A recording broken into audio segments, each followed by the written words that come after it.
Sur la première, 7h37, atmosphère crispée, c'est le moins qu'on puisse dire, entre la Chine et l'Union européenne. Pékin n'a pas apprécié du tout la décision de Bruxelles de taxer le solaire chinois. Réplique en lançant une enquête anti-dumping sur les vins importés de l'Union européenne. On est encore loin d'une guerre commerciale, mais c'est tout de même un indicateur de forte tension. Et puis à l'opposé, les relations entre la Suisse et la Chine sont en beau fixe. Les deux pays sont sur le point de signer un accord de libre-échange. Alors, est-ce qu'il y a un style? Est-ce qu'il y a une méthode pour bien négocier avec Pékin?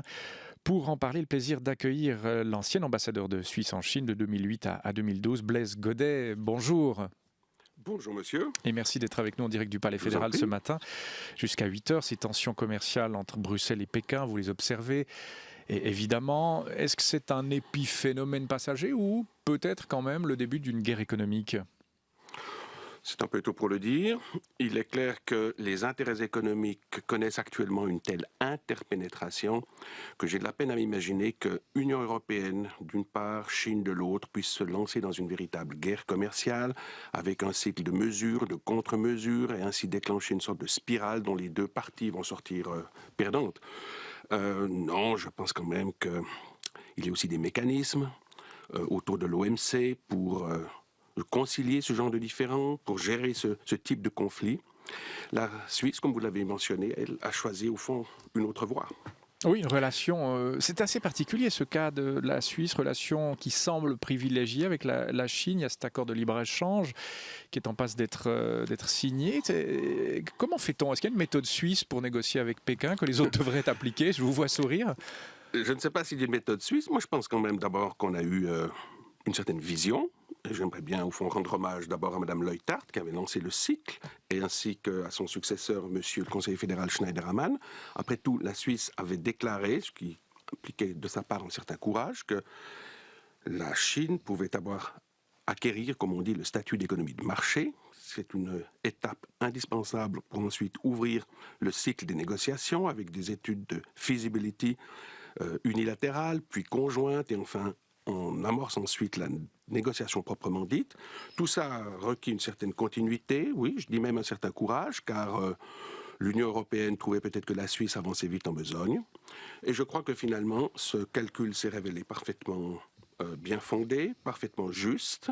Alors ne boudons pas notre plaisir. Bien sûr que nous ne connaissons pas encore tous les éléments de cet accord. Mais d'après ce que j'entends, d'après ce que je lis dans la presse, vraiment cet accord va dans la bonne direction et devrait pendant un certain nombre d'années donner à la Suisse un avantage concurrentiel sur ses concurrents européens. Donc ce que les Européens n'arrivent pas à 27 à faire avec la Chine, la Suisse, elle, toute seule, isolée et non membre du club, arrive. C'est assez étonnant ça, Blaise Godet. Écoutez, je pense que nous avons une situation que j'appellerais finalement privilégiée. D'abord, il y a l'ancienneté des relations diplomatiques entre la Chine et la Suisse. Je le souligne parce que les Chinois le soulignent tout le temps. Et puis au fond, nous avons,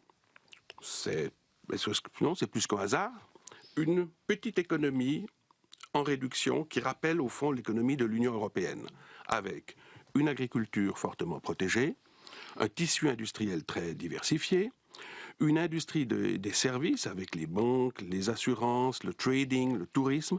Tout ça rappelle évidemment singulièrement aussi les atouts dont dispose l'Union européenne. Alors, la Suisse présente d'un côté, dans une perspective chinoise, un certain intérêt, car au fond, elle est un terrain d'essai, elle est une sorte de répétition générale pour le jour où, tôt ou tard, n'est-ce pas, l'Union européenne et la Chine entameront peut-être à leur tour des négociations commerciales bilatérales.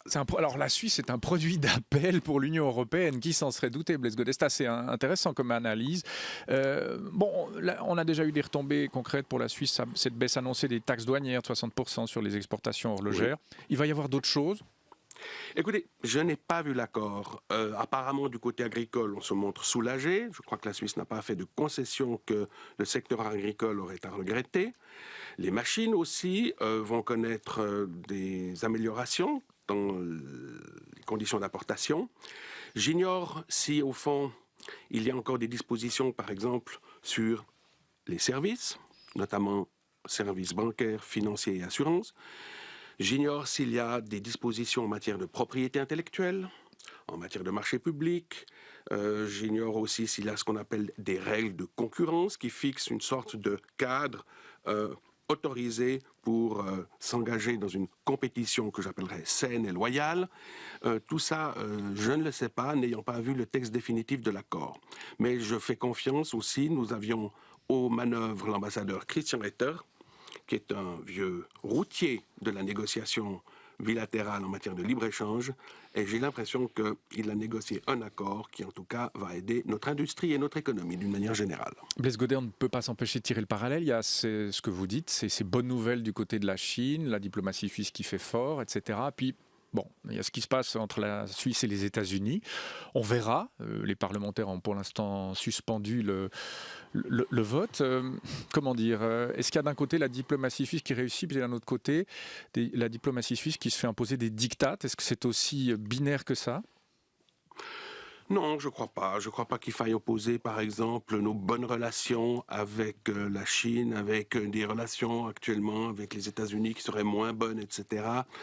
Je crois qu'il y a évidemment dans le dossier bancaire un passé, il y a tout un héritage qu'il s'agit maintenant de gérer et les chambres fédérales s'y emploient actuellement. Je crois qu'il faut, au fond, traiter ces dossiers de manière séparée. Moi, je ne vois pas la possibilité de faire un lien ou de penser que le sort réservé à un dossier est tributaire quelque part du sort réservé à l'autre. Notre correspondant aux États-Unis, Eric Gavarafri, s'interrogeait hier dans un commentaire, et lui qui vit là-bas à Washington, il se demandait mais où sont les lobbyistes suisses à Washington? Où sont les experts qui promeuvent les intérêts de la Suisse auprès du gouvernement et du Parlement américain? On ne les voit pas. Il disait finalement la Suisse est un nobody à Washington sur le plan commercial et diplomatique. On n'a aucun moyen de pression. C'est aussi votre analyse? J'observe simplement peut-être que le fait que nous n'appartenons pas à l'Union européenne nous donne une position diplomatique singulière, c'est-à-dire une position diplomatique peut-être plus isolée, et peut-être que lorsqu'il y a un conflit en matière bancaire ou en matière commerciale, etc., cela finalement peut être un facteur qui déclencherait plus facilement des pressions, des remontrances, etc. C'est vrai que pour le moment, on voit que la Suisse apparaît exposée à certaines attaques qui viennent du côté de Washington, beaucoup plus que des pays peut-être, je ne sais pas, comme le Luxembourg, le Royaume-Uni, qui ont aussi des places financières à défendre. Mais pourquoi est-ce pardonnez-moi l'expression, pourquoi est-ce qu'on ne se bouge pas du côté de la Suisse pour mieux défendre nos intérêts à Washington, Blaise Gaudet? Écoutez, moi j'ai quand même l'impression que l'on se bouge comme vous dites, mais évidemment il y a des héritages, il y a un passé qu'on ne peut pas comme ça régler en deux coups de cuillère à peau. Il est clair que nous avons nos diplomates qui sont maintenant à l'œuvre, les conseillers fédéraux aussi se sont engagés. Et puis, ça prendra du temps, mais je suis convaincu que l'on y arrivera, parce que tout simplement, nous n'avons pas le choix.